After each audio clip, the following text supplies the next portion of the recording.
So, quick backstory. In like 2015, near the end of it, a new indie company came onto Kickstarter, as that was the big thing at the time, and was like, hey, why don't you fund our game? It's an alternate history World War II where Germans won, like Wolfenstein, but rather than being America and getting to shoot the place up, you're instead a British person where Britain was bombed to shit, and everyone gets high every day to blot out and suppress the horrible memories of the bad things that they did and the bad things that happened, like the Germans taking every last British child to Germany on a train.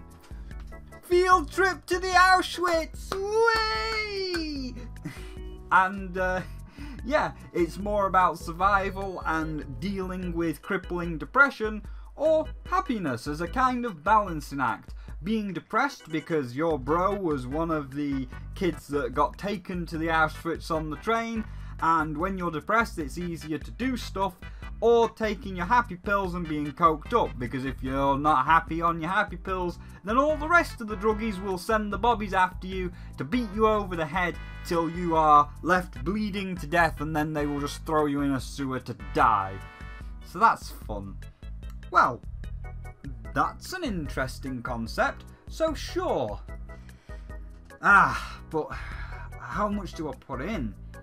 Oh man, look at Jim Sterling over there. He's putting like £300 to get his British voice into the game. Maybe being British, I should do the same. But I just spent £200 on Ukulele's Kickstarter to get the 64-bit version, and another $50 on Bloodstained for that nice steel bookcase version that looks like a stained glass window. I can't drop that much again. I mean, Ukulele and Bloodstained are not even out yet, so I don't know. Okay, I mean, I guess I want my name in the credits, at least, as I did with Ukulele and Bloodstained, to feel like I'm part of the game, so a minimum of 10. But I also guess I want a digital copy and actually play all the backer builds when they come out. So an extra 5. 15? Yeah, that sounds good. Yeah, 15, yeah.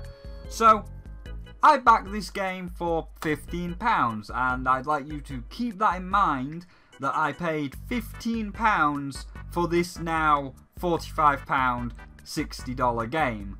With that being said, let's spin on. After a year or so, a lot of shit was done and the first backer build was out, and everyone like me and Jim and all the other YouTubers that backed it all had a look at it and we all covered it. Needless to say, the proof of concept was everything we had hoped for. The dystopian alternate Britain, a variety of really British people doing their really British accents, from good old London town, Tracer here, to Manchester, to Birmingham, to Hockey Liverpool, and of course all of the robotic stuff like the electric towers and the bins had that smooth plating with the round bumps on it, giving it that Dalek-like vibe, again because Doctor Who was a purely British thing back then. So everything was coming up Millhouse except for 3 things. 1. No story yet. Whatever, this was just kind of a proof of concept to show how it would play, how it's looking, how everything's going. Good. 2. Visual fuck-ups through the roof. But again, proof of concept. This is just to show what you're going to be doing, how the game's going to be playing. We can iron that out later. Number 3 though, the one that could not be ignored, the survival meters. Now, they are a staple of the game. I mean, story-wise, Germany won, there is next to no food, England's been bombed to shit and is, well, in the shitter, so you have to scrape by, just scavenge food out of the bins and stuff. But there is a stark difference between survival meter in something like Fallout 4's hardcore mode, where once you are well rested, fully fed and fully watered, they don't appear for a long time. This is because once you're going on a long quest, yes, like We Happy Few, you have to prepare and you have to make sure you've got nothing impeding your carry weight in case you want to bring stuff back so you don't break your legs, and you have to be well rested, well fed and well watered before going on this long quest. But then the meters don't appear for a long time to give you ample time to do a long quest. There is a difference between that and babysitting the meters, where it just pops up every 2 seconds, constantly diverting you away from your quest. You are hungry, you are thirsty, you are tired, and even when you've fulfilled the requirements, it starts all over again, because it's just a balancing act that you can't balance. Because if you're hungry and you're thirsty, you'll fill yourself up, but then you'll be tired, you'll go to sleep, but because the meters are still ticking down in your sleep, you wake up hungry and thirsty, so you can't get anything done, and you need to constantly refill. Needless to say, the backer build was the latter of the babysitting the meters, and everyone was not happy. It perfectly encapsulates everything wrong with survival games. It's a golden pain in my perfectly adequate cock to balance 3 different meters to the point of near exclusivity, and that doesn't even include the stamina meter. We Happy Few doesn't so much challenge players to think ahead as it does harass them constantly. You are feeling thirsty, you are feeling hungry, you are feeling tired, over and over again, ad fucking nauseum. You'll drink water and refill your thirst meter, only to have the game bug you about being thirsty a minute later. You'll eat food and guzzle liquid, but soon need sleep and wake up empty and parched once more. A vicious bloody cycle of it, as you desperately try to complete objectives before you're sleepy again, most of which involve gathering randomly generated crafting materials, because of course they do. You'll be sidetracked over and over again by the game tugging on your sleeve, bothering you unceasingly about your protagonist's needs. But that's not all. Naturally, the game's world is full of added concerns that will pile even more distracting responsibilities onto the player. Eating the rotting food that populates We Happy Few's world has a good chance to cause food poisoning, which will require pills to cure, or otherwise serve as an added drain on one's survival meters. Then there's plague, which is basically a terminal illness unless you're lucky enough to find or craft the right treatment and administer it in time. And then there's the good old-fashioned bleeding, which is a staple of these games. It drains your health and requires bandages to fix. Bandages that can, obviously, cause infection if you don't happen to have clean ones, which will in turn create even more hurdles and hoops to navigate. And simply put, that's not fun. It's not fucking fun to be constantly hassled and harangued by a game you're trying to play, to abandon tasks when you're right in the middle of them because you might suddenly die of thirst, or you really need to find somewhere to sleep. Thanks, Jim. So yeah, its biggest problem needed fixing. But that's fine. The complaints had been made, and Compulsion said that they took them on board and were going to address them for the final version. Then the bombshell happened. Despite being a kickstarted game, meaning a game funded by crowd backing to escape corporate fuckery, like with Mighty No. 9 joining AAA publisher Deep Silver, Compulsion Games, despite being crowd-funded, also did corporate fuckery. However, unlike Deep Silver, that had published some decent games in the past, so there was still hope, the second everyone saw who was the publisher, well, it's time to expect the worst. With that publisher being none other than Gearbox Studios and snake oil salesman Randy Pitchford. He's angry, what is he gonna do? What is he capable of? Is he gonna hurt my manager, my tour manager? Is he gonna hurt somebody I love? Whose most recent track record was, number 1, the 14-year-old train wreck that was Duke Nukem Forever. I won't be too harsh on them, as the project changed hands several times over the 14 years, and it just so happened that they were the last ones to get hold of it and finish it, when in reality it probably should have just been cancelled. But then this was followed by number 2, Aliens Colonial Marines, the game that pissed in the eyes of the best sci-fi horror franchise of all times, and Randy never admitted he was wrong or ever did anything to fix it, and constantly called all of the fans and all of the critics liars, despite the mountains of evidence against him, like that broken line of code to prove he was talking total fucking bollocks.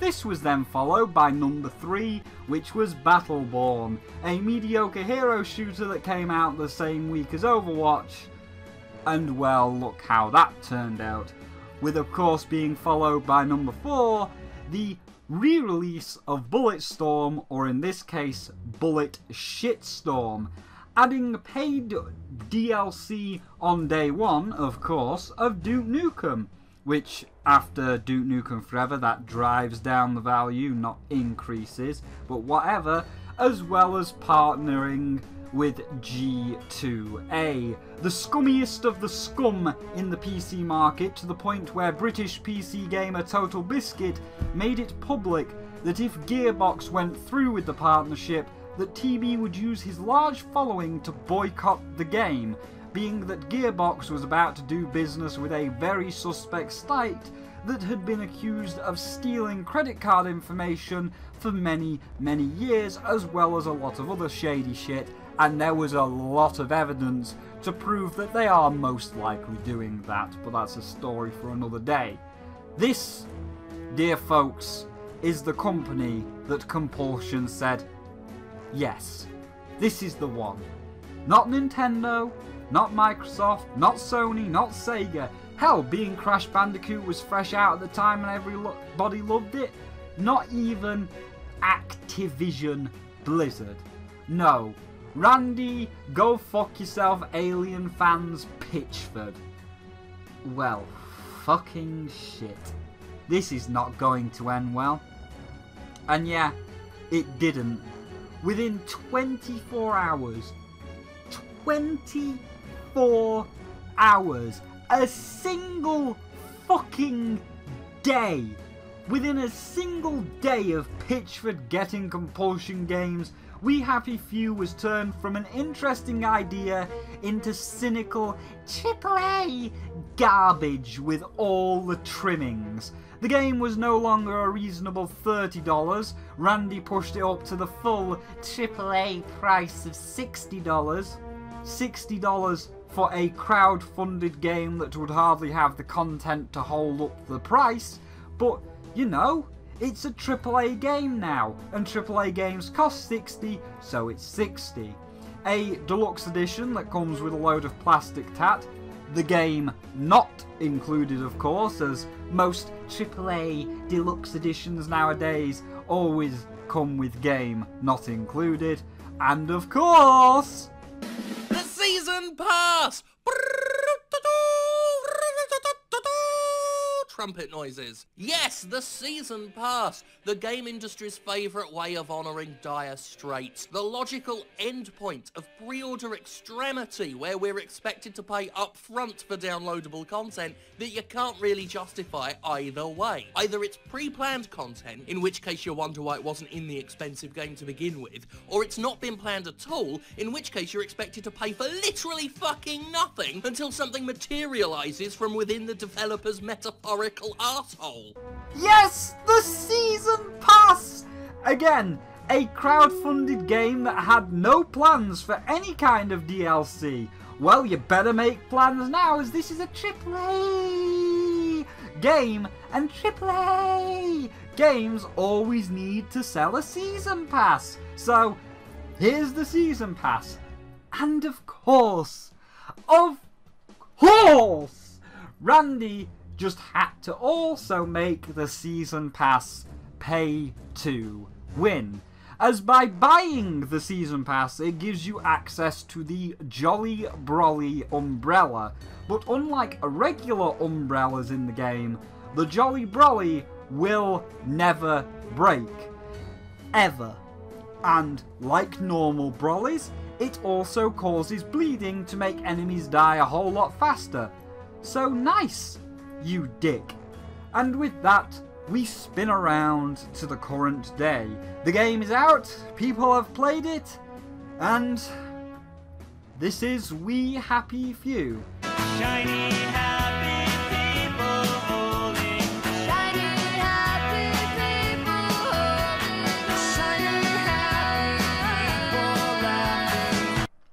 So let's start with the simple things, the good things, the things that no one can argue are good and have been good since day one.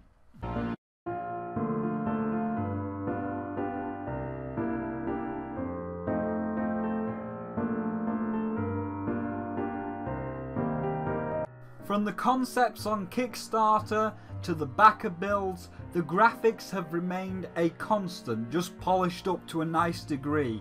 The rundown areas like the Garden District do a great job of just showing how fucked shit is, with the bombed out, burnt down houses, with all of the grass and the foliage coming through the floors and the pavements, showing that these people just don't have the resources to repair or take care of the situation anymore, and nature is slowly reclaiming the land. Speaking of, the actual setting and theme of Britain was captured perfectly. Just walking around the cliff sides to map out the edge of the map, you've got that grey, overcast sky, and it contrasts with the vibrant flora beneath. And this is perfect, especially for the north of England, where it never stops raining and most of the time it's overcast. And as I say, you've got this very grey, overcast sky, and you look down to see this rich, almost watercoloured like green and yellow for the grass, with some spots of blue and red thrown in there for the blueberry bushes and the cranberry trees. It all just looks stunning. And while we're here, while we will get into the music in a moment, this particular countryside walk, the music that goes with the countryside walk just really adds to it. Like the somber tone that's playing when it's raining with this rundown area and the grey skies really gives it that sense of immersion.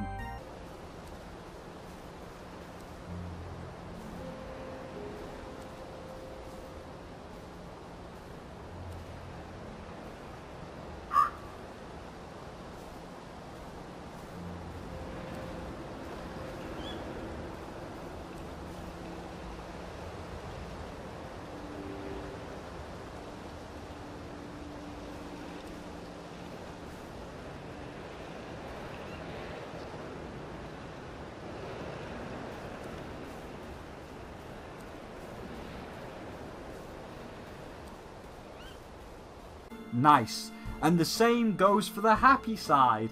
Everything from concept to backer build to final remains constant, just polished up, with the bright rainbow colours on the roads and the buildings, and all that's still persistent, and it is especially persistent in the Parade District, which is a new area that resembles London with Big Ben. And it just shows off a good contrast between the two sides on both a social and economical level, with all of the as stated technology within the area having a retro but futuristic feel, like the spark towers and the bins having that sheet metal with the bumps to make them look like a base of the Dalek, or the jubilators looking like good old teapots, and as we'll see in the story, working like the cleaners in the classic Sylvester McCoy episode Paradise Towers. Robotic cleaner with multi-motive bicarbonal scraping blades. No impressive workmanship. Don't understand. No, I don't. Now let's have a look at this multi-motive blade, shall we? Ah, yes. This one. You usually do what I usually do in these circumstances. What's that? Run! So, everything graphically, you hit the nail on the head, spot on.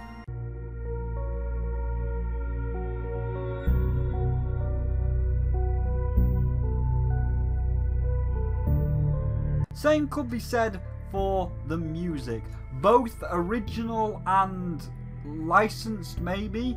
Original, like the ambient sounds and subtle music in the English countryside. Some of my favourite moments are in the game where I open up a new island and I just walk round the edge to fully map it out. No fighting, no madness, just you and the relaxing ambient sounds and subtle ambient music in the background, as you're walking through the English countryside.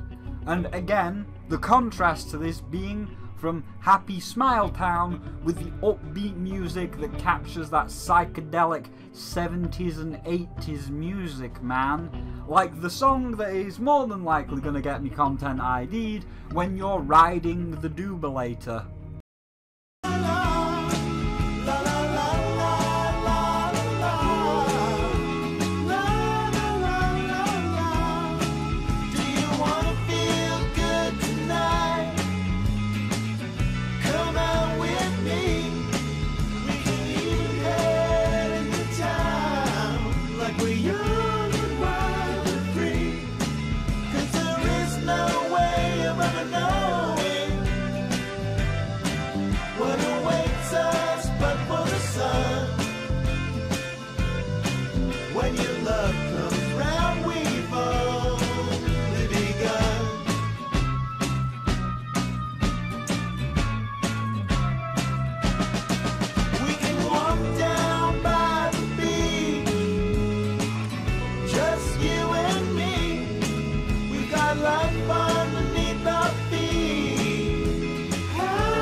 Nice. So yeah, overall, the music is also great.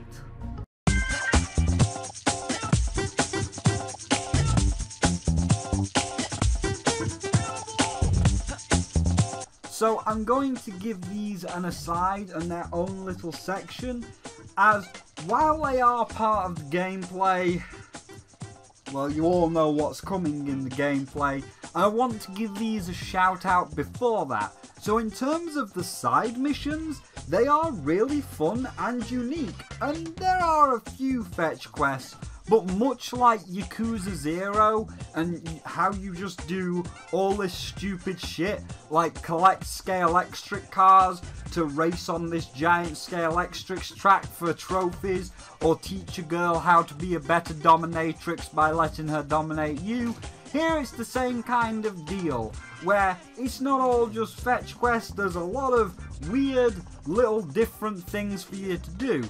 Some are normal, like when you're going through a dungeon, you're being chased by a giant teapot before fighting the giant teapot, but as you start to veer off into the later areas, like the one where everyone is off their joy for a more mushroom-based stress relief, we get into missions like mushrooming ourselves up to open the gates of our mind to solve a Luigi's Mansion-like haunted mansion.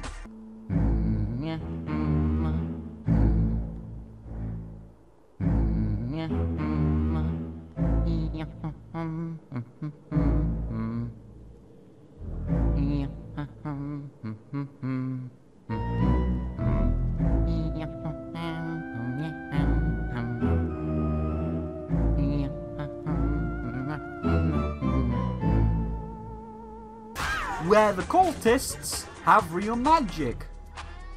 Well, where the hell did they get that from? Oh, never mind. It turns out it was just Cthulhu, of course. Or going into a magic garden and seeing God, like literal God, who is a yam or a sweet potato who will take us to the astral plane and pass upon to us the mind, body or soul of the sweet potato. Arthur! Arthur! Yes? Oh my yam. I have been with you since the beginning. I never noticed, honestly. For your suffering and your strength, I offer you 3 gifts.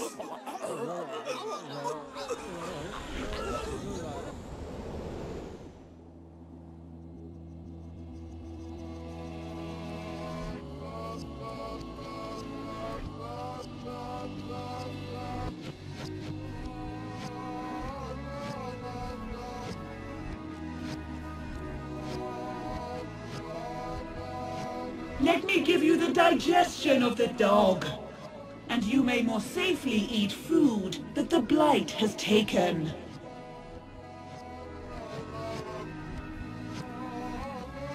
Let me give you the sturdiness of the horse, and you shall be stronger against all insults to the body.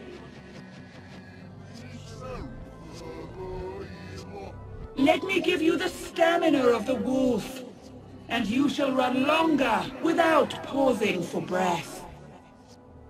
Or if magic bullshit is not your thing, then you can pop into the local sex club dressed in full tight rubber catsuit and help this 60-year-old granny find a magic wand that she will be using on all of her younger clients later on. Yes, this is really a mission that is really happening and you're really seeing right now in front of you. Or maybe you're just going to go get the King in Yellow book for somebody. So I guess nothing has changed. Maybe now it's worse. You keep the bookstore open! You keep the bookstore open or I will summon the King in Yellow into your left ear! And that's why you gotta keep the bookstore open. And I fucking love it when games do this, as that's what side quests are supposed to be. Crazy little side adventures that are fun to do, not the same fetch quest over and over and over and over. So yeah, in terms of the side quest content, it's really fun. When it of course works. And this is where we partly reach the thing you've all been waiting for. First off, the gameplay and the story kind of coincide. So I'm going to go through the story first to explain the story, and then we're going to talk about how it all fucked up. And oh boy, does it fuck up a lot. So here's the story.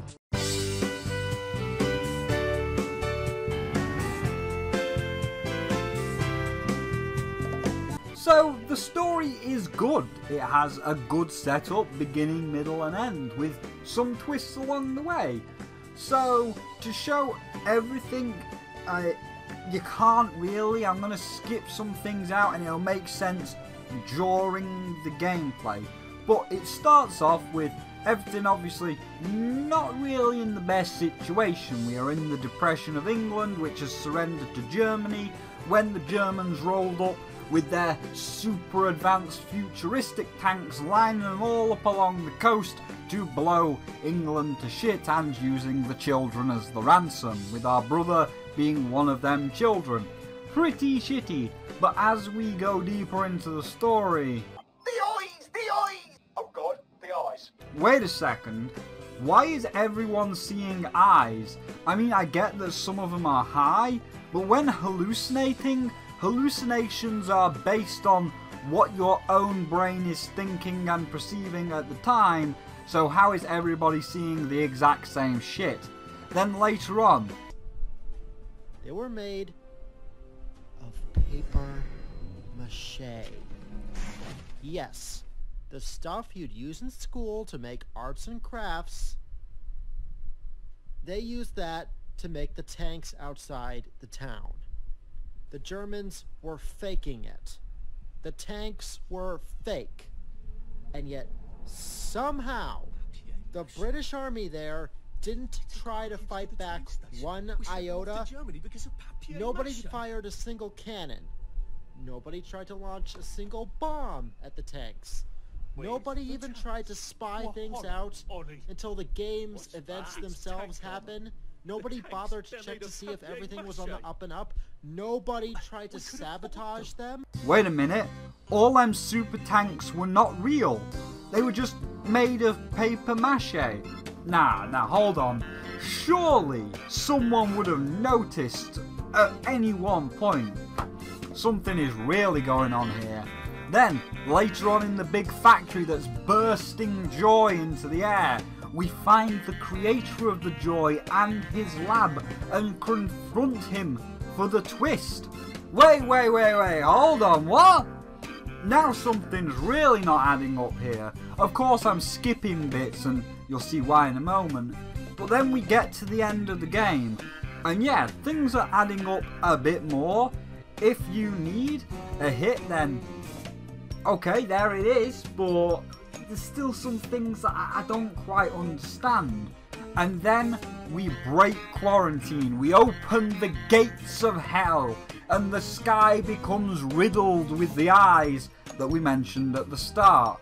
Oh, and on a side note, back to the music, after breaking quarantine, we have to casually walk out the building, and it's playing just one of the most amazing songs while everybody is descending into madness. So you've got this playing while all the madness and chaos is spawning around you.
Well then, and upon our escape, we find a mine that goes deeper.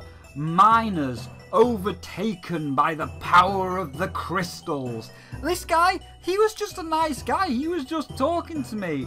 But it's clear that it's not him anymore. It's the crystals or the infection speaking through him. Deeper talks of the legendary city of El Dorado. Deeper, don't dig any deeper. We're digging too deep. We're gonna dig deeper. And as we start to piece everything together, it ends. Wait, what, Spyro? Yeah, the mine explodes and we find ourselves out of the mine. We escaped. Behind us, the dark clouds of the void that we opened over Wellington Wells. And in front of us, the dawn of a new day, a new start. And as we walk down the train tracks, away from the madness that we have unleashed, we meet the chief of the police, and we get a half ending. You know, we get an ending about our brother, and at least our personal truths have been revealed. But hold on, the eyes have not been wrapped up yet. The stuff in the mines has not been properly addressed, and the big villain who made the joy and his master plan and the twist, well, he got away. This bit where he jumps down the pipe, he never shows up again after that. And most importantly, the paper mache super tanks, the thing that forced us to give up all of our kids. It's clear something big went down, and we're still in the dark aside from our own personal story. What gives? Well, it turns out that in its new AAA state, the game is split into 3 stories. So if you want that true ending and the complete story, you gotta play all 3. Okay, well, was it worth it, Spyro? Did it all add up? Did you get the good ending? Good questions. Ones I cannot answer. As here, we arrive at the main event. If you're wondering or noticing that the final parts where I opened up the sky with all the eyes and the things in the mine were all still images, this is because I ran out of recording space. I filled that fucker right up. And before you ask, no, it was not for all that rich story or the nice things. It's the other. And here we are. The bit you've all been waiting for.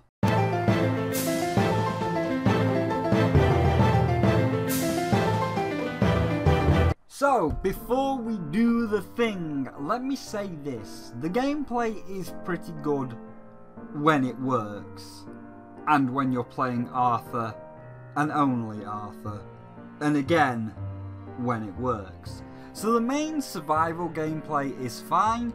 You craft stuff and things that might require crafting, like lockpicks and jimmy bars, will just craft without you having to open up the inventory if you don't have them. The meters themselves were fixed and drain quite slowly, which is okay for the start of the game, and as mentioned, the side quests all feel different and unique for the most part. There are some of the samey fetch quests that you do over and over, but they are few. There is only a few of them, and the combat works great. I never really lost any battles. It has a block system, and blocking and parrying at the right time will give a stun to an enemy or break the enemy's weapons or allow you to get an extra hit or two on for more damage. So unless something went wrong and I did not notice people walking towards the fight zone, meaning more would join in than I actually expected, I never lost a fight. So the combat is also good. But of course, this is all undermined by the fact that this game is a complete technical shit show, or is just... Why? Why did you do this? It was good that I was engaged in the mystery enough to keep pushing on till the end.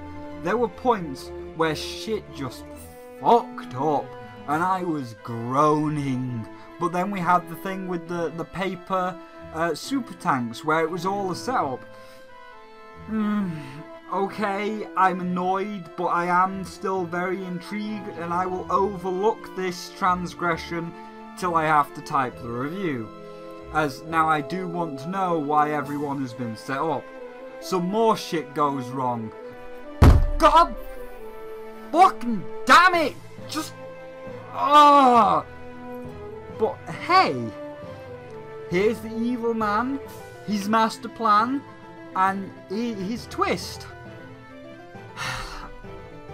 Okay, well, let's overlook that for a moment because we've unlocked the final island. We are getting close to the end of the game and finding out the secrets. But then I got to the end and saw, nope, there's 2 more acts and I could just not go on, especially because of Act 2's character and the thing that happens in Act 1. So in Act 1, once you do the final mission, once you break quarantine, you cannot go back at all without loading a state. You know, like in most games where you get a point of no return thing? This game has one of them, but what it fails to say is, if you accept that point of no return, it won't just do the final mission and then put you back to before you started it. No, if you accept the point of no return, Arthur is done. Completing the point of no return ends him forever and starts Act 2. I get that, but you could have just made a save that takes you back and let us start Act 2 from the start menu. Like, oh, I don't know, Kingdom Hearts Birth by Sleep, where when you complete one character, it just saves it at the point before the final mission, and then lets you start the next act as, say, Aqua or Ven on the start menu? Why didn't you just do that? But whatever. Now, once you start Act 2, this is also a new character. And it's not like a mini bonus where you get to keep everything, a new game plus if you will. No, you start from absolute zero, with Act 2's character having a new skill tree to level up, and so on. And because there is no going back to Act 1, due to the point of no return problem, it feels like all of Act 1 was all for nothing.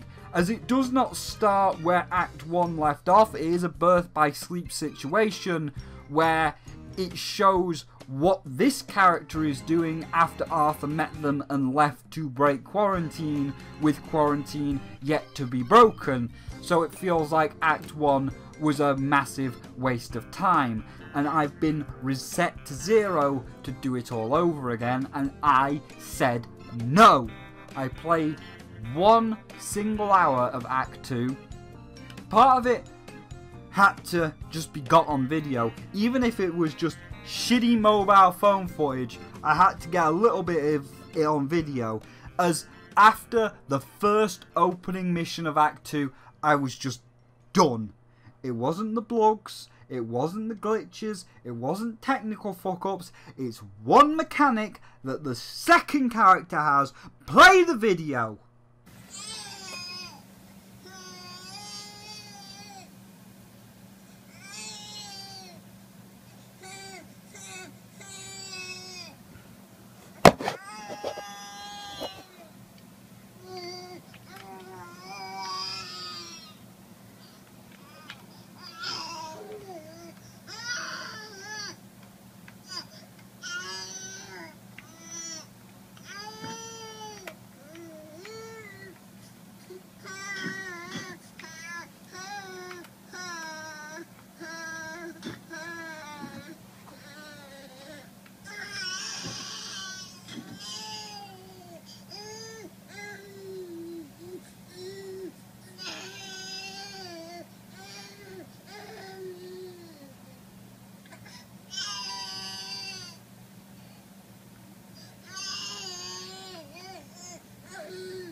Mummy will be back with supper as soon as she possibly can. Fuck up!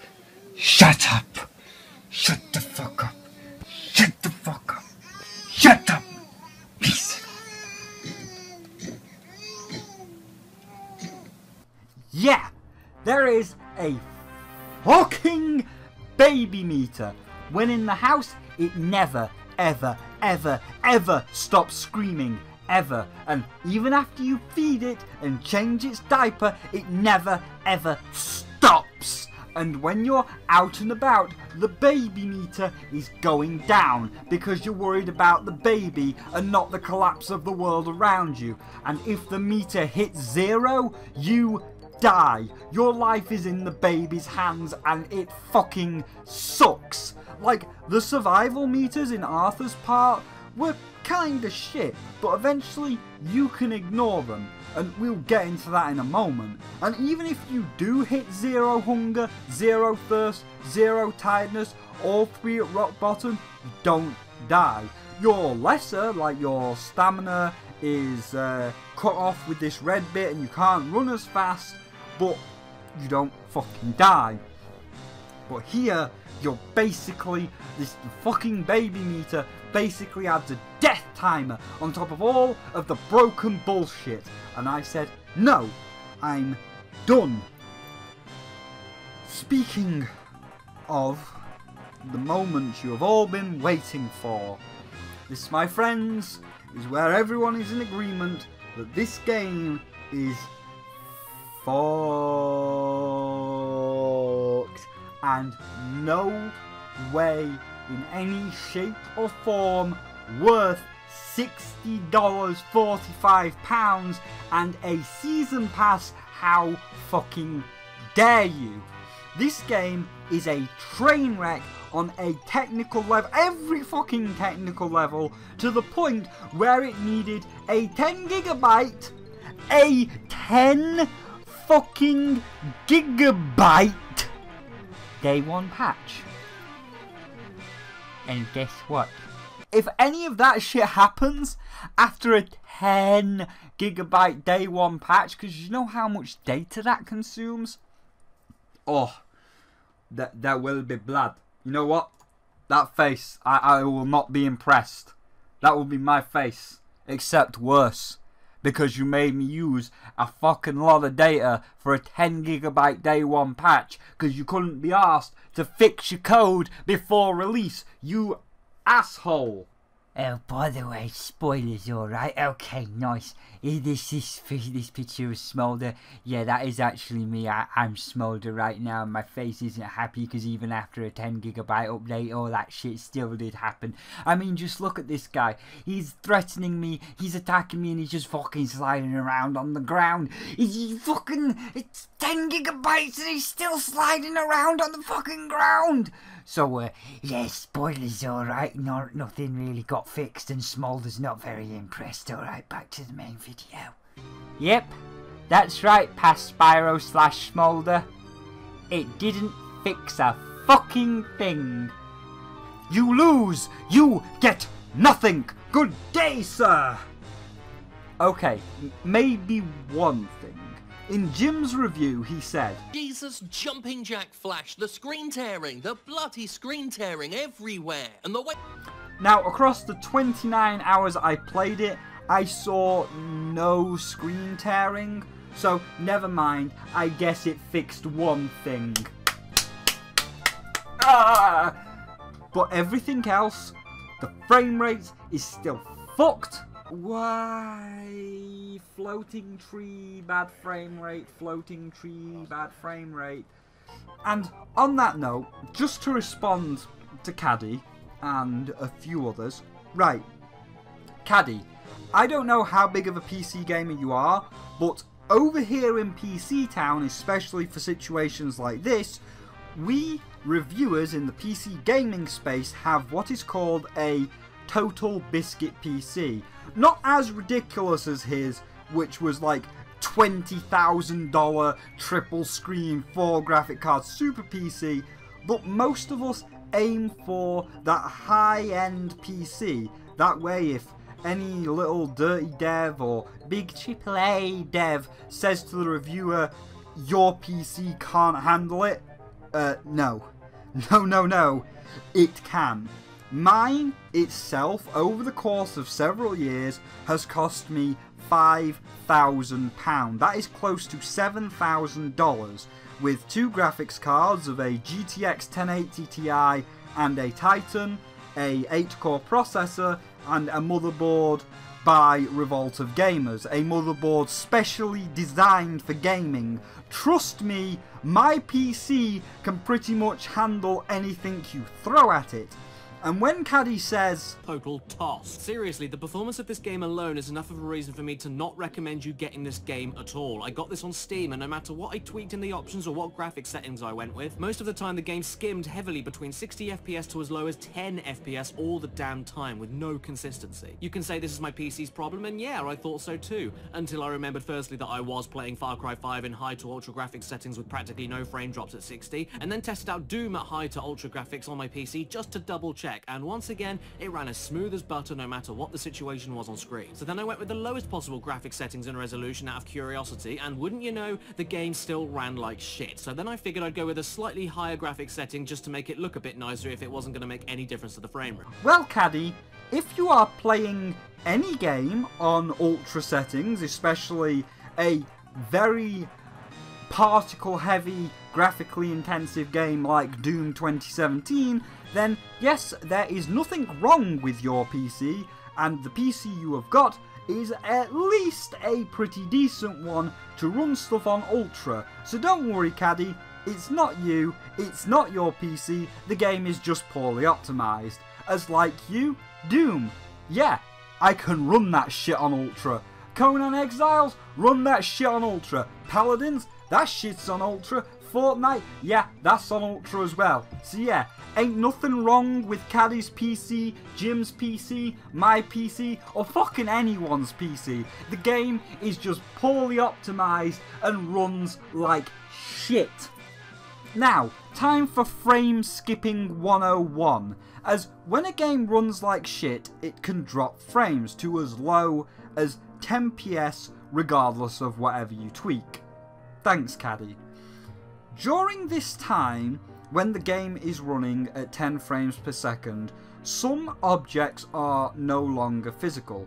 You see, in basic terms, the game will try and recoup those lost frames and get them back to normal, like 30 to 60, depending on what the game is locked at, by de-rendering objects to give the processor an easier time before re-rendering them once the frame rate is back to normal.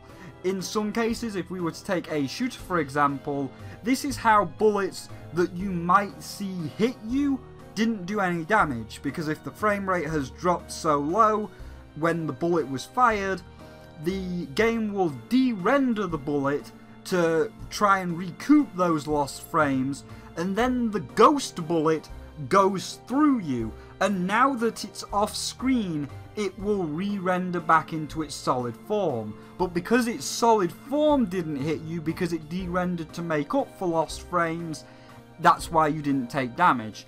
It's a basic example, but it helps you understand for what I'm about to say to you and what I'm about to show you.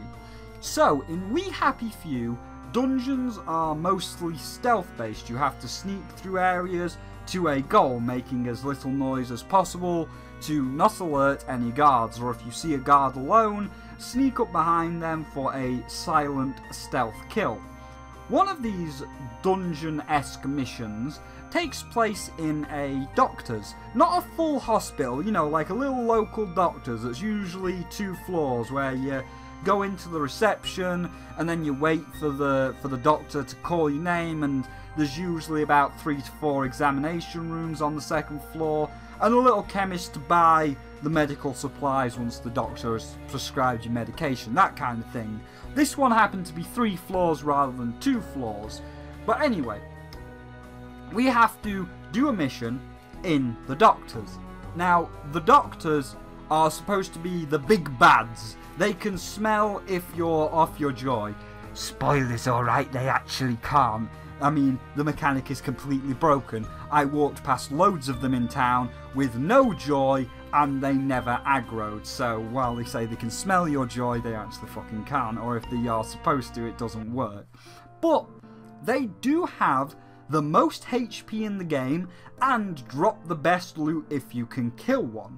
So, of course, they are hard to kill. So you really only want to get into a fight with one, you know, a one-on-one fight, so that you can handle it, or try and stealth kill them as possible. And I'm about to go into a doctor's, a thing that has about 10 of them in there.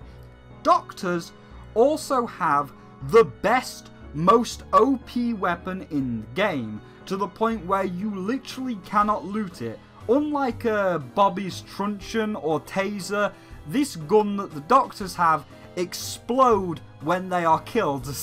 We can't let you have that. The weapon in question is a saw blade gun, much like the Rip Saw from Ratchet & Clank or the Ripper from Dead Space. And while it obviously does stupid damage as it is a literal saw blade cutting you up, well, you don't want them to use it as it's a particle effect maelstrom. The gun itself is big. For comparison size on 3 games, just to help you kind of grasp the size, it is about the size of the Rhino from Ratchet & Clank when compared to Ratchet's size. From Overwatch, it's about the size of Orissa's arm cannon compared to a normal-sized human like D.Va. Or for Paladins, it's about the size of Ash's grenade launcher when compared to Ash herself. This thing is pretty big. When fired, it fires blue sparks out the side of it to let you know that it is in use. The slot itself where the blade comes out also glows and has fire effects coming out of it to let you know the blade is now being fired, and the saw blade itself constantly sparks and has the wind lines going around it while it's on screen. And in a poorly optimized game like this, yeah, you really don't want them to fire it. Now, imagine being in that doctor's and being spotted and having 4 saw blade guns all fired at the same time. The game fucking hated it. This footage is now going to be what I need to show you. So, as mentioned, I did get spotted and I did have to fight 4 of them. The footage is quite up close, so 4 of the doctors around me are not firing the projectile or just kind of stabbing me with the sword blade because I am at that close range, but it is still going to absolute shit. What's quite hilarious is the recording picked the game up fine, but actually in game it was a fucking PowerPoint presentation. Frames were dropping left and right. It was just a horrible mess. And what transpired next, dear God. So, remember when I said about de-rendering frames to make up the, or sorry, de-rendering objects to make up the frames? Well, when you have four saw blade guns being fired all at the same time to make up the frames because it's becoming a PowerPoint presentation, it's de-rendering objects left and right in an attempt to right this sinking ship, and it'll do it to everything. Tables, chairs, even entire fucking floors, just anything to get them frames back. Of course, I kill the 4 doctors around me, so no more saw blade guns, so the frames can return to normal. And all of those de-rendered things like chairs, tables, and again, even entire fucking floors can now be re-rendered regardless of where the other 6 doctors are. And well, look for yourself. Okay, so I forgot that I actually didn't record the fight because it was just like too hectic, but here is the aftermath. This is the floor re-rendering itself, and that's a guy just stuck in the floor right there. That's his boots going through the ground. He's stuck forever now. He can't move, and even when he's looking directly at us and wanting to attack us, well, he's now in the ground because the ground re-rendered when he was falling through it. Like a couple extra frames later, he might have been on the bottom floor, but in this case, hi dudes, how you doing today? You doing good? Yeah, can't do anything. Can't attack, and there you go. He's gonna die now, and that's the saw blade gun right there that exploded into all the little pieces. So at least you got to see it. Luckily, he didn't fire it off, or the frame rate would have dropped again. I made sure to make sure that doesn't fire off. This is post commentary, by the way. All the other guys are downstairs. I didn't realise that all the others had actually fallen through the ground or fallen through the floors that got de-rendered and all fallen onto the bottom floor and then got re-rendered in tables. I think there might be one more upstairs. Also, his corpse is still just stuck in the floor. Like, that corpse is now just part of the masonry and the floorboards. So don't worry about him. But there you go. There's a medical balm. That's the best healing item in the game. So that's what I mean about they have the best healing items if you can take them down. Yeah, so this is kind of a shit show, or it will be a shit show when we go downstairs. I don't know what I'm doing here. I think I am equipping a medical balm because my health is a little bit low. Are you past Spyro? What were you doing? I don't know what past Spyro was doing. But sooner or later we will be on our way downstairs, and then we will continue. Yes, I think we are now on our way downstairs to prepare for the other stuff that happened, because oh boy. Or I might go upstairs once more and I see that there's nothing up there, and then I walk downstairs and we see the main event downstairs, because this is just a little like filing cabinet with nothing in. And at first I saw one that didn't look like it was stuck in the floor. I thought it was going to run at me. No, it turns out that it too was it was part of the masonry work now. So we're now heading downstairs to see where all of the other people got stuck when all the other objects re-rendered themselves when the frames returned to normal. So this is where I fought them all, on this ground floor bit. And oh sorry, this is the first floor. They're down one more floor, but I'd already explored all of this, and I'm like, okay, I'll just have a quick second check to make sure there's nothing here, like a couple of clothes, but there wasn't really anything here. This is where you can just like make lockpicks without having to open the inventory, so that's alright. But this was me just having a quick second check before we head downstairs to the true, just oh my god, why. And this door's jammed for no reason, even though there's nothing impeding its opening. But anyway, we now go downstairs, and you'll see them all over the floor on the stairs there. And there's one that is stuck in the table. Like, at first I'm like, oh, okay, well, I'll come round this way. I see some footprints here, so I better be careful of this guy that's got the footprints. Oh, no, he just fully fell through the floor, just completely and totally fell through the floor, and he can't do anything. And then this guy just kept talking, so I just shut it off just to make it be quiet. I thought you could pull the battery out of him, but you can't. He's still trying to get me. He's clear that he's aggroed to me. He wants to run at me, but he is stuck in the table. And you can see one standing up on the right there, and I'm like, oh, he must be the only one that survived, but his arm is actually stuck in the wall. And if you watch, even when I aggro this one and kill this one, that was clearly red, clearly aggro. The other guy did not aggro because he is trapped. So that was another one that got stuck in the floor when the floor re-rendered itself. Then we come round to this guy. I obviously know Table Man is not going to be an issue, but I didn't know about the other guy that was around and about. And I'm like, oh, there's the way out at least. So I've now covered this up. But let's close the doors just to make sure we don't get into any other fights.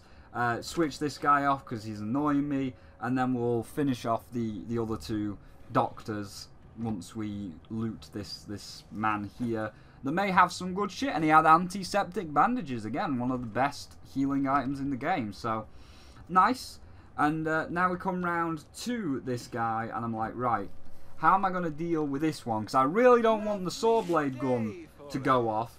But no, he's just standing there. His other friend can clearly see me, clearly aggro to me, but he didn't do anything. He just kind of stood there. Then this guy, he's obviously like looking at me, and he wants to fire the saw blade gun. He's trying to actually activate the trigger, but he can't fire the projectile. He can only do the melee attack, so I don't know what's going on with that. So yeah, he's just like, oh, well, I guess I'm fucked because I'm in the table right now.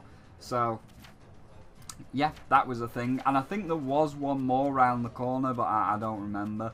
All I know is I was like, okay, let's just make sure, because we're going to have to get in melee range, which means the saw blade could actually hit us, because it's not good to be in melee range with these guys. So, let's make sure we've got a health at least somewhat decent and ready, and let's have a nice strong weapon like the frying pan to just kick the shit out of this guy. And there you go, he is kicked the shit out of. His body is through the table, and yeah, that's him dead, and that's the doctors right there. So that's why, dear children, you don't let 4 saw blade guns get fired off at once, because the frame rate drops to shit, and all the rest of the doctors, because there's no floor keeping them aloft, they all fall to the ground floor, and because the ground floor is also not rendered, they all just get stuck in the floor. So good fucking job. Back to the rest of the review. Jesus fucking Christ. Yeah. The objects turn back solid when the other doctors were just walking around, and now here's one stuck in a floor, here's another one stuck in a table. It is a complete mess. And this is where my hard drive is filled. Not with actual footage to show how good the game is, but shit like this. Shit just constantly fucking up. The second I stopped recording, I had to hit that record button again, because it's like, well, that was a mess. Let's just walk down the street. Oh, hold on. Gotta start the recorder again, because look over there. Something else is fucking up over there constantly. People getting stuck in the floors and the tables. Yep, we got this. Aggro animation is just not working. Want some? I will not hesitate. Look at him. He's sliding. He's a slider. Look at him slide. Look at this man slide. Look at this man slide. Yeah, we got that too. Quest being complete, then the fucking quest giver just slides away. It's not really beef, but once it's jerky, who can tell?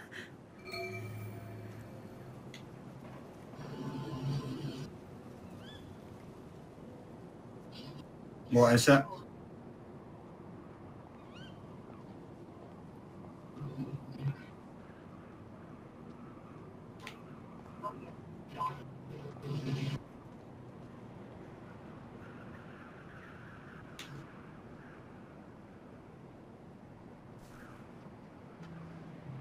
What happened?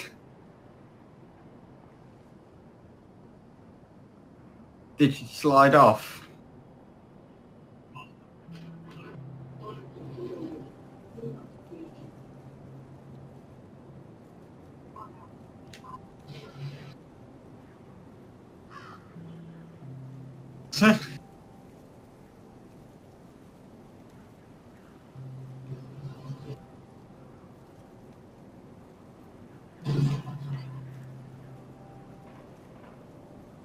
Yep, we fucking got that too. Oh my god. At first, it was funny. I mean, visual effects are funny. Skyrim has a lot of visual effects. Fallout has a lot of visual fuck-ups. And we laugh at them in Sky. The dragon flying backwards, that shit's hilarious. It's funny. Visual fuck-ups, they can be funny. We all had a good laugh. But when they start to affect gameplay, we have a problem. While the Doctor one was a help, as them being stuck in the floors and the tables meant I could deal with them one at a time, that's great. There's only one of them, and I don't have to worry about another 5 saw blade guns being fired off at once. But then, there are ones that you don't want to fuck up, and it just makes you hate every moment you are there, and one that stops me from 100%ing Arthur's story, and even the reason why I did that, the reason why I picked that path, didn't even work! First, the biggest example of this are the talents. 2 in particular are highly sought after, that being Limitless and Night Creature. I don't know the exact names and I can't be asked to go back and check. They are the best talents in the game.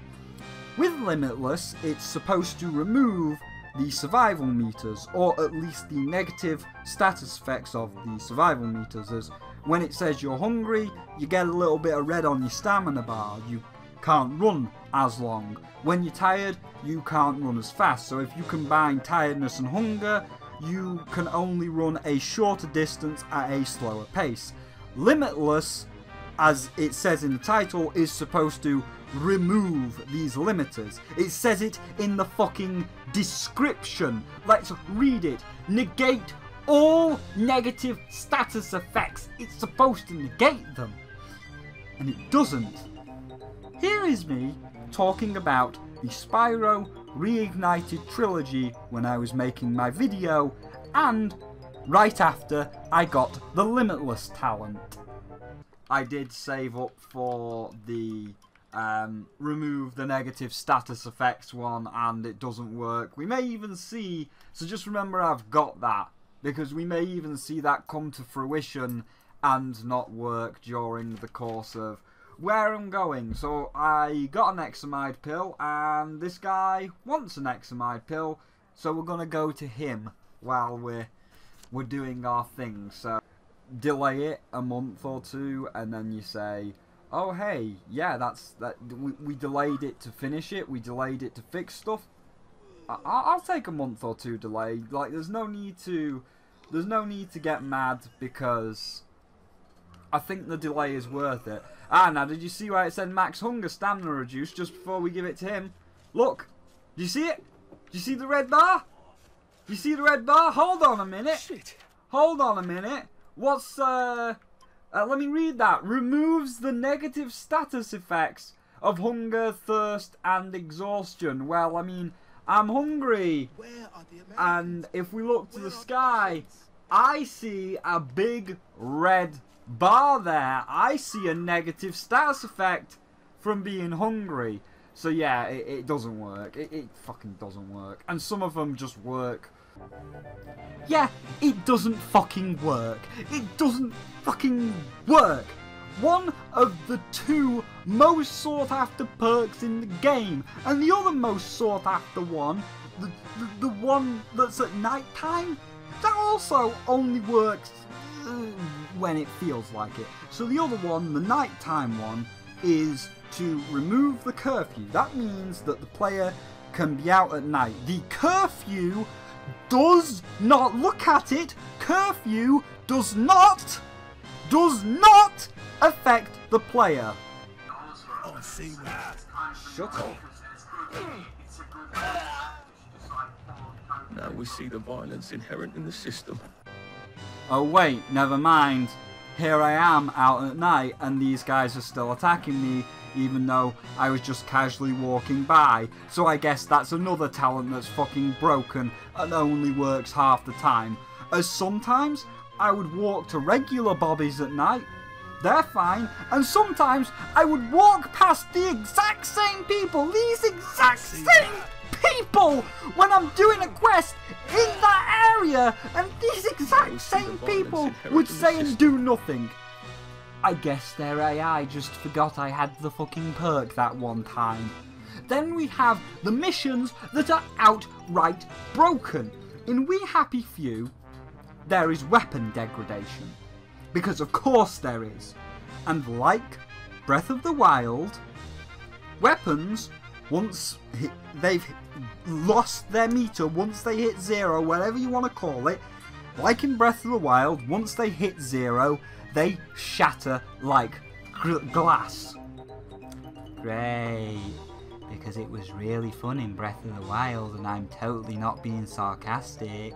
I so loved going through a dungeon and earning a champion weapon to have it shatter into pieces after a few fucking uses. But hey, Pitchford's got you covered. If you buy the season pass, you get access to the Jolly Brolly, and unlike a regular Brolly, this one has no degradation meter and will not break ever. Wow! Pay to win much, you fucking snake. Don't worry, Spyro. While the Jolly Brolly is of course a pay to win item, we did think about this, and there is a weapon in the regular game that you can earn in the regular game that has good damage, takes next to no stamina to swing, and has a fast swing speed, and, like the Jolly Brolly, never breaks. It is called the Golden Knocker.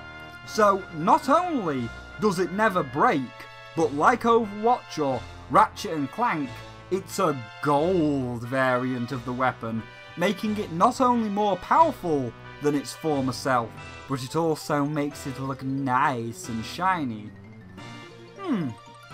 Okay then. So dear viewer, where do you think one finds the gold weapon? We already talked about the mission. Figured it out? Yeah? No? I'll give you another second to guess. Don't worry if you can't, I'm about to tell you. Alright, let's see if you were right. So, the Golden Knocker goes by another name.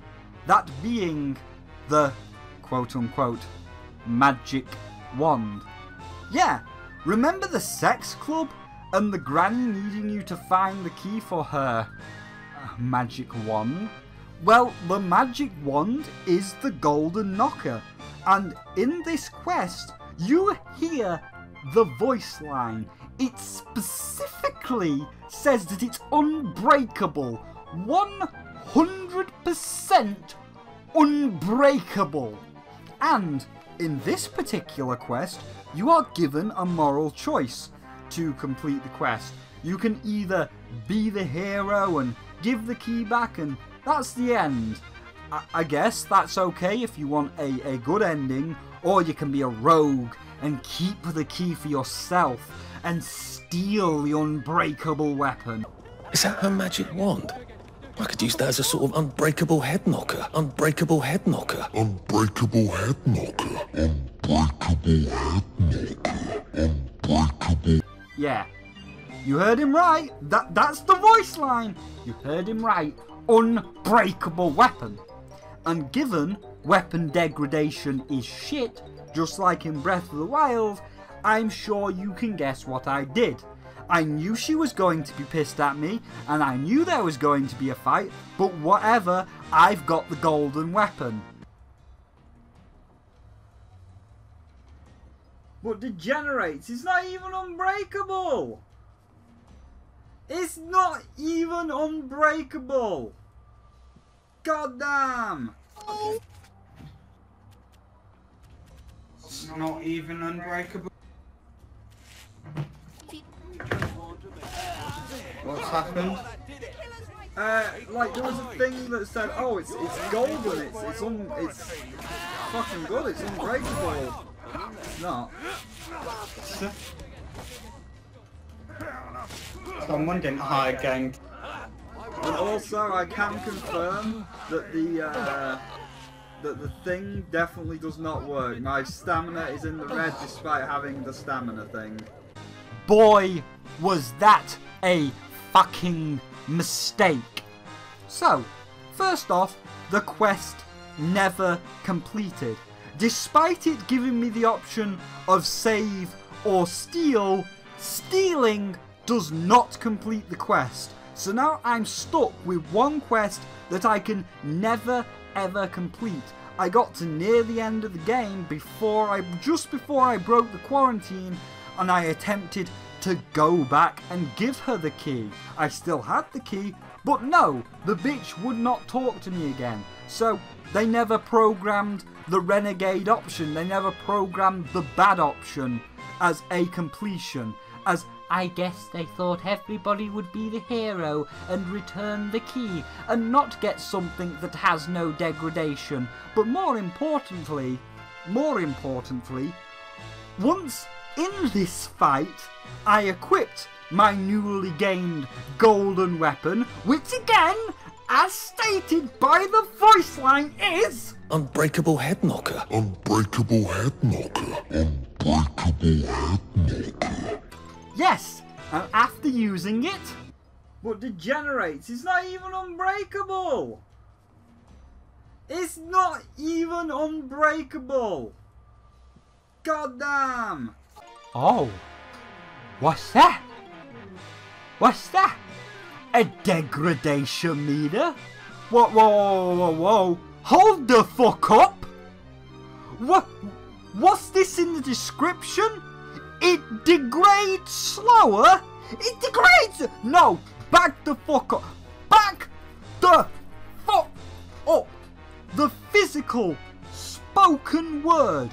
The physical spoken word is... Unbreakable head knocker. Unbreakable head knocker. Unbreakable head knocker. Unbreakable means cannot be under any circumstances be broken. The breakability is the diamonds is unbreakable. Let us do a Tyler and consult the Wikipedia. So here we are on the Cambridge English Dictionary. Unbreakable. Adjective. Impossible to break. Exactly. Exactly. So why in the fuck do I see a degradation meter and the text saying degrades slower when you said that it's unbreakable? Unbreakable head knocker. Unbreakable head knocker. Unbreakable head knocker. Oh yeah, it's unbreakable. Only not really. Oh, also, fun fact, snake venom can't kill you. It only has a high chance to. Also, falling off a ladder won't break your legs until it does. People won't draw porn of the kangaroo from the kids game until they do. You fucking piece of shit. And it was these reasons that I just wanted to stop every fucking time, with only the ending pushing me on. Oh, the golden weapon is unbreakable until it's not. The limitless remover removes the negative status effects. Only it doesn't. Night Walker removes the curfew from the player until it doesn't.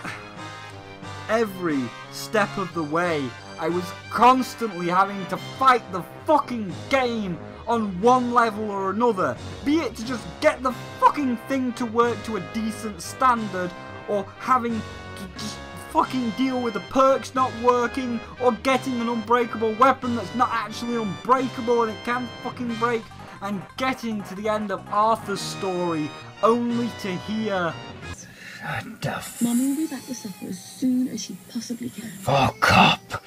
Shut up! Shut the fuck up! Shut the fuck up! Shut up! Please.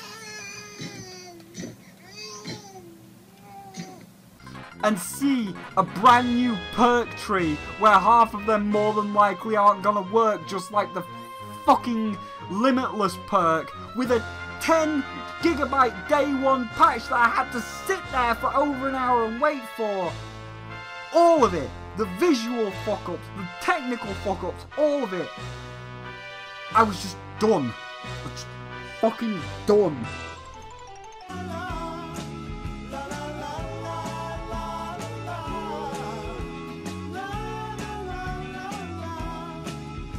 So, my final verdict for We Happy Few is a disappointing 2 out of 5. Somewhere buried deep in here is a good game, a fun game. It has nice music, it is set in an interesting location, it has an interesting story, and there are some fun, varied missions that, like Yakuza 0, are a break from the normal fetch quests, although a few of those do exist. But it constantly is let down by a onslaught of just performance issues, it being poorly optimized, its constant visual fuck-ups. It's a slog to get through. But, of course, the most important one, the constant technical fuck-ups, like some perks just flat out not working, unbreakable weapons that are actually fucking breakable, and the game just frame dropping so much that when it returns to normal, enemies are stuck in the floors and the tables. It just constantly wears you down, and once you have dealt with the baby meter and it constantly crying for just a single hour, you'll just be fucking done. You'll be so done. And as for everything else Compulsion games, you should have never ever made a deal with Randy I fucked up aliens and refused to fix it Pitchford and Gearbox we make deals with G2A of all companies.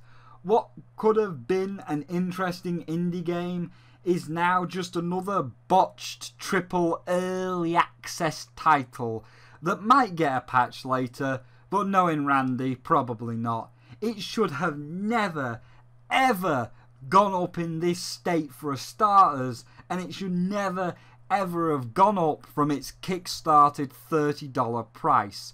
Doubling the price for this?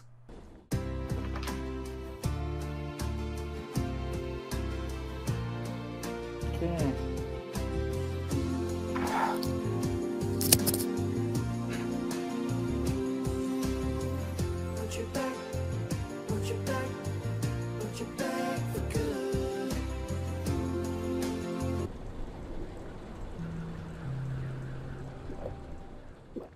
Only ensures its failure and it falling into either obscurity or infamy by the end of the year. And the fact that after £45, $60 for this mess, this... Hello. Hi. Yes? Hi, death itself.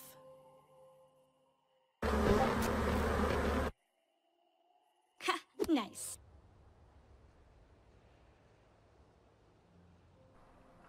Oh, there we go. Well, You have the balls to ask for a season pass for content that is apparently not even thought up yet. How dare you? How dare you? How fucking dare you? And that's it. This is how this Kickstarter story ends. Like Mighty No. 9, despite being kickstarted to avoid AAA publishers, they still did it anyway. And like Mighty No. 9 and its AAA pal of Deep Silver, we are left with a buggy, broken mess. Oh, and also, despite the whole get your name in the credits thing for the backers, you know, like Mighty No. 9, Ukulele, Shovel Knight and all the others did, nah! They just decided to skip that and just put the number of the lower class peasants at the start. Only if you were a very high paying backer, like the kind that was going to get voice acting in the game like Jim Sterling, would you have your name in the credits, you dicks. And so, we are left wondering, what happened to you, Compulsion Games? What happened to you, we happy few? You looked really promising at one point. But let's face it, we already know the answer, don't we? You 2-bit Mysterio.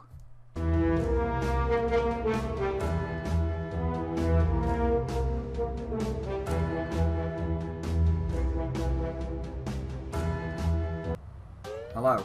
Hi. Yes? Hi, death itself.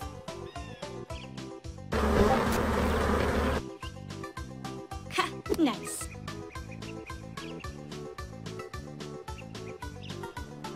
Oh, there we go. Well, we haven't come to anything, Arthur. They attacked us. We were just trying to go across the bridge on our merry way. They attacked us. We are prepared. We are armed. You want some? I will not hesitate. Look at him! He's sliding! He's a slider! He's a look at him slide! Look at this man slide! Look at this man slide! Because as we've opened up the next part of the island to map out, oh dear, oh dear, oh dear, we found another visual joy. I guess that's just a message. Well, okay, thanks for letting me know, I guess.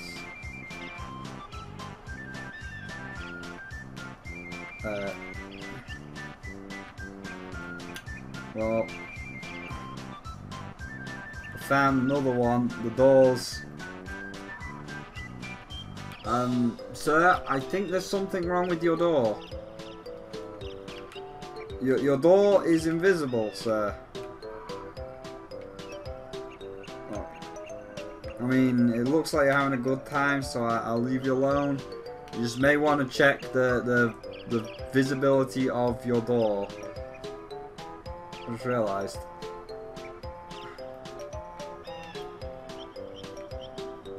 Okay. Yeah, you just may want to check. Open. Oh. All your doors are invisible. So you might want to check the invisibility, the veracity of your doors. And your stove, and your counter. I can search your counter. There's sugar in it. Thanks for the invisible sugar. You've got a lot of problems. What was that? Sit. Oh, well, how could we not? Just having a bit of a sit down. Oh, I was hoping it'd go into third person. Oh, well. Yeah, you've got a bit of a problem. You may want to get that checked out. Well, glass bottles, rocks. You may want to get this checked out as well. Your storage room. Oh my god! Well, you can tell we're out of the good section. The frame rate's returned to a crock of shit. What the hell are you doing? Okay. Well, you can tell we're out of the good section. The frame rate's returned to a crock of shit and everything's fucked. Alrighty then. Alrighty then. Alrighty then. That's things that happened that did. Once it's jerky, who can tell? Oh no. What is that? So I just completed a. Oh, there she goes. Oh, there she. Oh, on the way back.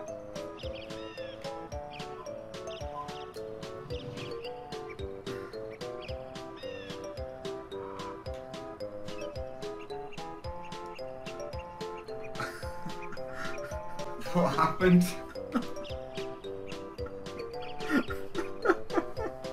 Did you slide off?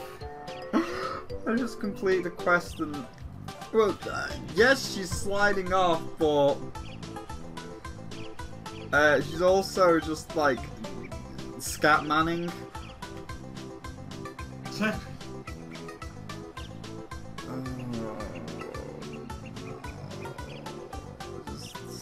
We could just watch this all day. I'm just waiting to grab this this next like raincoat thing and just watch it like go fucked. Whoa! Oh, you just she slid and she is dead. Oh no, she is reanimating herself. Oh dear, she is trying. The corpse is attempting to reanimate. Where is it going? Oh dear. Oh no. Oh, okay. There. Okay. All right then. But degenerates. It's not even unbreakable. It's not even unbreakable. God damn.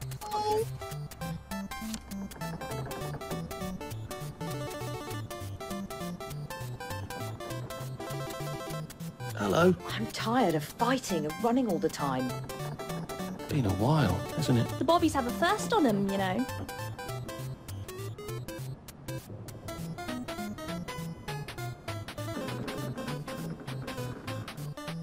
I think the delay is worth it. Ah, now did you see where it said max hunger stamina reduced just before we give it to him? Look, do you see it? Do you see the red bar? You see the red bar? Hold on a minute. Shit. Hold on a minute. What's, let me read that. Removes the negative status effects of hunger, thirst, and exhaustion. Well, I mean, I'm hungry. And if we look to the sky, I see a big red bar there. I see a negative status effect from being hungry. So yeah, it doesn't work. It fucking doesn't work. And some of them just work, kind of. So that's for the review. Yes, that is where we're going, lady. But yeah, I didn't mean it to be as rapid as it did. Why? Floating tree, bad frame rate. Floating tree, bad frame rate. Okay, so I forgot that I actually didn't record the fight because it was just like too hectic, but here is the aftermath. This is the floor re-rendering itself, and that's a guy just stuck in the floor right there. That's his boots going through the ground. He's stuck forever now. He can't move, and even when he's looking directly at us and wanting to attack us, well, he's now in the ground because the ground re-rendered when he was falling through it. Like a couple extra frames later, he might have been on the bottom floor, but in this case, hi dudes, how you doing today? You doing good? Yeah, can't do anything, just can't attack, and there you go, he's gonna die now, and that's the saw blade gun right there that exploded into all the little pieces, so at least you got to see it. Luckily he didn't fire it off, or the frame rate would have dropped again. I made sure to make sure that doesn't fire off. This is post-commentary, by the way. All the other guys are downstairs. I didn't realise that all the others had actually fallen through the ground or fallen through the floors that got de-rendered and all fallen onto the bottom floor and then got re-rendered in tables. I think there might be one more upstairs. Also, his corpse is still just stuck in the floor. Like, that corpse is now just part of the masonry and the floorboards. So don't worry about him. But there you go. There's a medical balm. That's the best healing item in the game. We now go downstairs and you'll see them all over the floor on the stairs there. And there's one that is stuck in the table. Like, at first I'm like, oh, okay, well, I'll come round this way. I see some footprints here, so I better be careful of this guy that's got the footprints. Oh, no, he just fully fell through the floor, just completely and totally fell through the floor, and he can't do anything. And then this guy just kept talking, so I just shut it off, just to make it be quiet. I thought you could pull the battery out of him, but you can't. He's still trying to get me. He's clear that he's aggro to me. He wants to run at me, but he is stuck in the table, and you can see one standing up on the right there, and I'm like, oh, he must be the only one that survived, but his arm is actually stuck in the wall. And if you watch, even when I aggro this one and kill this one, that was clearly red, clearly aggroed. The other guy did not aggro because he is trapped. So that was another one that got stuck in the floor when the floor re-rendered itself. Then we come round to this guy. I obviously know Table Man is not going to be an issue, but I didn't know about the other guy that was around and about, and I'm like, oh, there's the way out at least, so I've now covered this up. But let's close the doors just to make sure we don't get into any other fights. Switch this guy off because he's annoying me, and then we'll finish off the other two doctors once we loot this man here. They may have some good shit, and he had antiseptic bandages, again, one of the best healing items in the game, so nice. And now we come round to this guy, and I'm like, right, how am I going to deal with this one? Because I really don't want the saw blade gun to go off. But no, he's just standing there. His other friend can clearly see me, clearly aggro to me, but he didn't do anything. He just kind of stood there. Then this guy, he's obviously like looking at me and he wants to fire the saw blade gun. He's trying to actually activate the trigger, but he can't fire the projectile. He can only do the melee attack, so I don't know what's going on with that. So yeah, he's just like, oh, well, I guess I'm fucked because I'm in the table right now. So yeah, that was a thing. And I think there was one more round the corner, but I don't remember. All I know is I was like, okay, let's just make sure, because we're going to have to get in melee range, which means the saw blade could actually hit us, because it's not good to be in melee range with these guys. So let's make sure we've got a health at least somewhat decent and ready, and let's have a nice strong weapon like the frying pan to just kick the shit out of this guy. And there you go, he is kicked the shit out of. His body is through the table, and yeah, that's him dead, and that's the doctors right there. So that's why, dear children, you don't let 4 saw blade guns get fired off at once, because the frame rate drops to shit, and all the rest of the doctors, because there's no floor keeping them aloft, they all fall to the ground floor, and because the ground floor is also not rendered, they all just get stuck in the floor. So Good fucking job.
Has the information.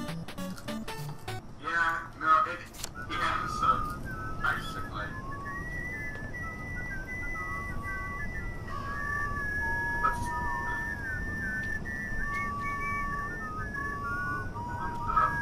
Is that we happy few whistling? Yeah. Like, well, it's supposed to only be one of them, you know, just like one of the coppers whistling as he's walking past. But like 6 of them have all got stuck in a corner and they're all just like now whistling in unison like a choir. That's great. Like I've just got out of fighting the giant teapot, but it's like I've come out the sewer and like from where I'm walking, it's clear one walked down the path whistling, got stuck in the corner. Then another one walked down the path, couldn't get past the first person, so he got stuck, and it's just like a pile-up. That's great. You need to record that. I am.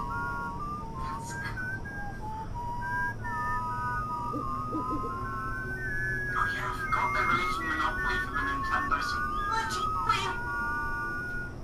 You want your 30 quid? You want Spyro on spend 30 quid and we can play some Monopoly Nintendo Switch? No, because we could just play Monopoly on Tabletop Simulator. But it's not on Nintendo Switch. Let's see what the big thing is at this point Monopoly on the Switch are. Choose among 3 lively 3D boards, play on the go, not enough time for a full game, enjoy the faster session. Select it. You can do those all on the just normal Monopoly. When you borrow you and your city blue. Hang on, mate. I'm gonna go quickly. I'll be back in. Alright, well, I think that's enough of recording that. I can't...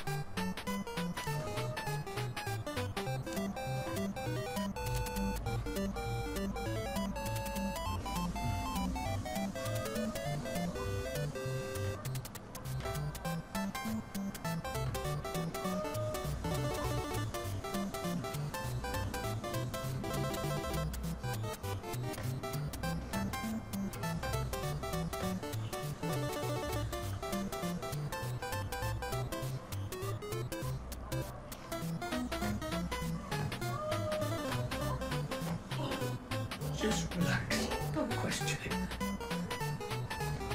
That door looks rather sturdy. I wonder if there's a way around it.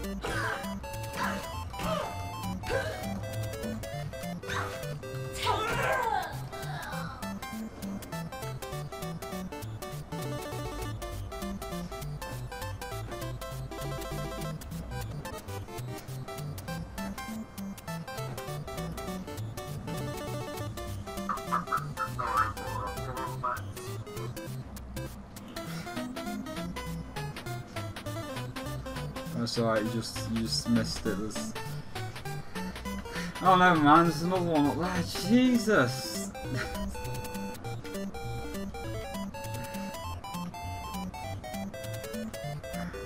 I want to try and free him from his prison, but I can't. He's just gonna be perpetually stuck in his self-made prison. I'm sorry for you, dude. I wish there was a projectile that I could use to free you. Have I got a projectile? Have I got a glass bottle? I feel sorry for this man. We need to try and free him.